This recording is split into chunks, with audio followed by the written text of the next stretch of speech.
Hey fam, this is Rondell, pastor of the Arise Church. Listen, I want to welcome you to episode 1, video 1 of our new life group series. This month, for the next 6 weeks really, we're going to be looking at the case for Christ. I know that in December we deal with the birth of Jesus and all that kind of stuff. But the question begs, why?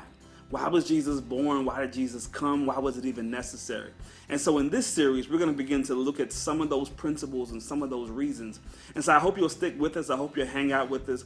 I hope you'll share in your life group some of the questions and begin to have real conversation about what it is and why it is that Jesus had to come to earth. So listen, in this first series, here is the scripture for today's series. I hope you've had a chance to read it. If you haven't, pause this video, take a minute, read it real quick, and then we'll jump back and talk about it. All right? Okay. So by now, hopefully you have read the scripture. This is one of my favorite scriptures.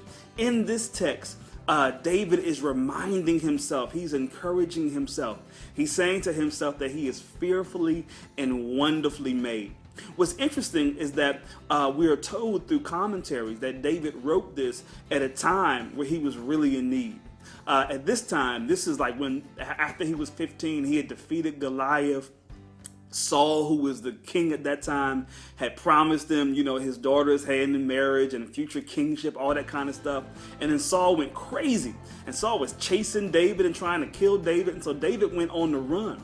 And so for 15 years, David was on the run. 15 years, David was hiding out, hoping Saul wouldn't kill him, hiding out against Saul's armies. All kinds of stuff was being said about him, lies perpetrated, battles fought, all kinds of mess. And so David wrote this psalm in the middle of that time, in a time where he was fearful, in a time where he wasn't feeling wonderful, in a time where he was concerned about his well-being and what was going to happen next. Can you identify with that? With being at a point of confusion, at a point of sadness, at a point of just uncertainty, and being able to encourage yourself. David encourages himself in the psalm. He says that he is fearfully and wonderfully made. Now, if you read the entire psalm, you'll find out that he talks about the presence of God, the power of God. He states that God is in front of him, that God is behind him, that God is on top of him, that God is beneath him. He talks about the power of God and how God has made him for purpose and for need. And so again, this entire psalm is written as an encouragement. Here is the point. When we talk about the need for Christ, what Christ does, number one, is that Christ redeems us. Christ restores us.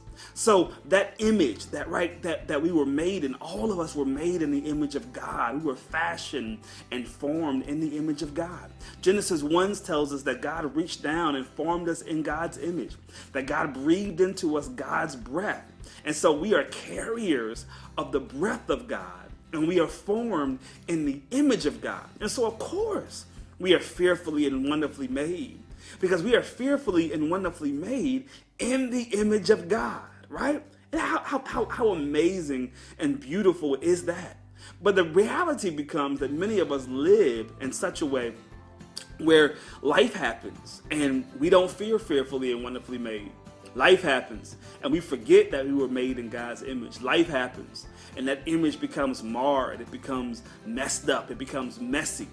And so Christ comes into the world, number one, to redeem us and to restore us, to help us re-see ourselves as that fearfully and wonderfully made creation, to help us see ourselves as that which was made in the image of God and filled and carriers of the breath of God. And so one of the roles of Christ is to redeem and to restore us, so that we can hold true to what David says in Psalm 139:14, where he says, I am fearfully and wonderfully made. So here are some questions for you. Number one, what does it mean to be fearfully and wonderfully made? Number two, do you feel fearfully and wonderfully made? Number three, how do we get back to being and staying in that place of knowing that we are fearfully and wonderfully made?